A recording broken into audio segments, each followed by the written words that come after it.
And hello everyone, this is another screencast. We're just going over some notes. These is an explanation of material that you will need to use to take your test in the Age of Revolutions, and this topic is on the American Revolution.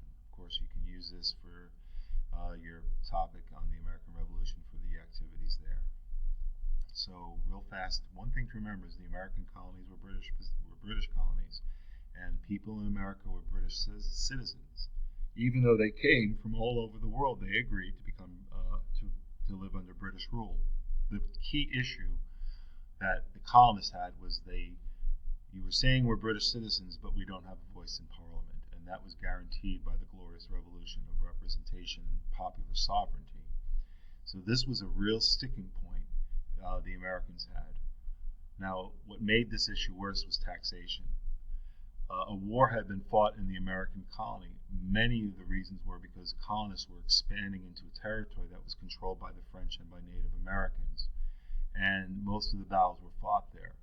To fight this war, Britain sent an army over, and Americans had to pay for that army through taxes. They were bearing a real heavy burden of special taxes to the English Parliament, where they didn't have a voice and they couldn't vote on it, to fund this war. And the Americans were saying, "Well, America is Britain.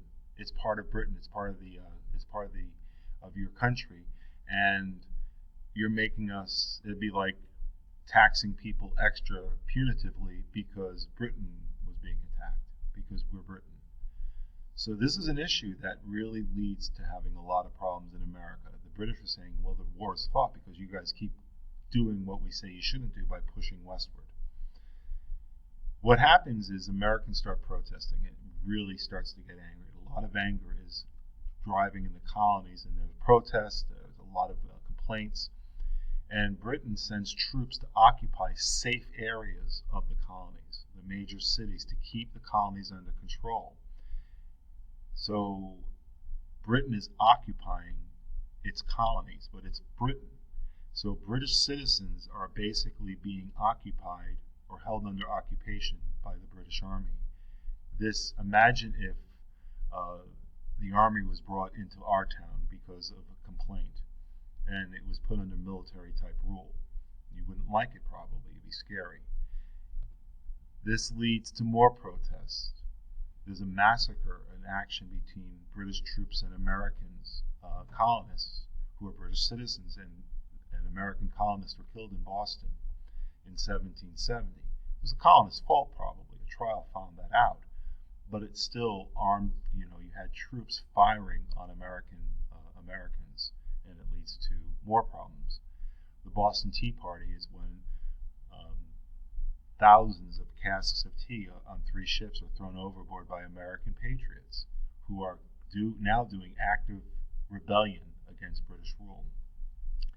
In 1774, colonists meet, and they to complain. They launch a formal complaint about what's happening in America, and it's the First Continental Congress. The next year, armed rebellion breaks out in Massachusetts. You have the British try to seize weapons that Americans are hiding. Americans are starting to drill and train as soldiers, and the British understandably say, "Get these weapons." The Americans find out about it, and they fight to hold their weapons. And now you have open rebellion taking place in Massachusetts and in other colonies. It's starting to spread. It's no longer a protest. It's no longer a meeting. It's an actual shooting war. In 1776, the Continental Congress meets. The representatives from all over America, and they declare, basically they use language that John Locke would have written himself, and they declare they are no longer part of Britain. They are out of the empire, and they're willing to fight over it. It's interesting that less than half of the Americans, it seems, actually supported the rebellion. About 40% wanted the revolt.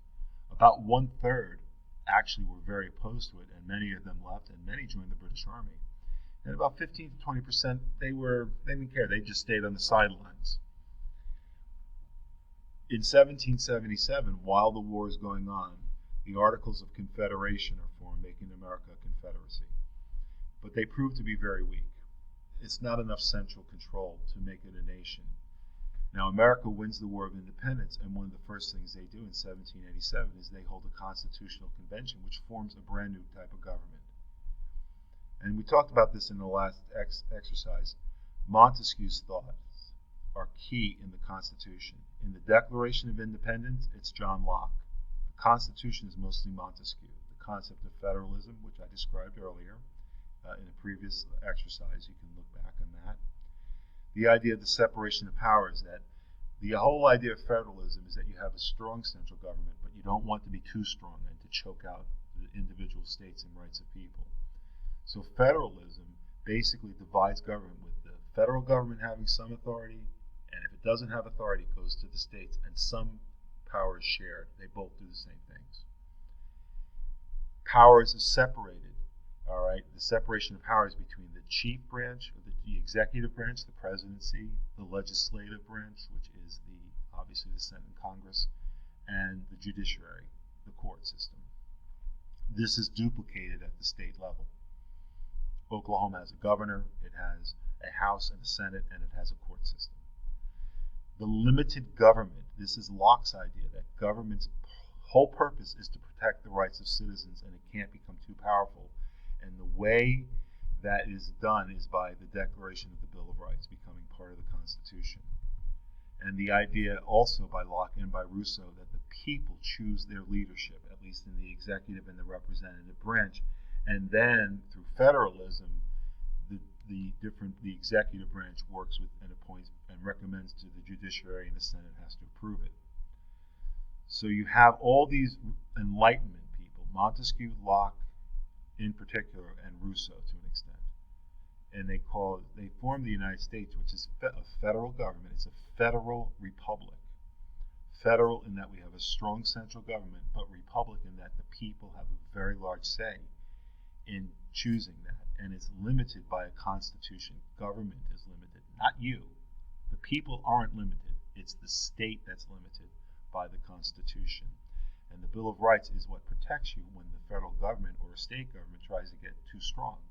You have a Bill of Rights, and then you can take the issues, and then the judiciary would decide, is the legislature or the executive getting a little bit out of control.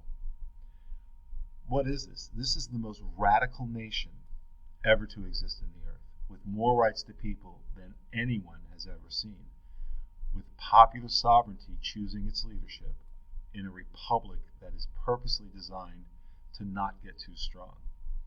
And the constant concern is government getting too strong, or is it strong enough? It influences revolution in France and the rest of the Americas, the ideas of the American Revolution. And it makes the nation that becomes, within about 100 years, the strongest, maybe the strongest nation in the world history. So that is the American Revolution in a nutshell. This should help you both with your review for the activities you have to do, as well as the unit test.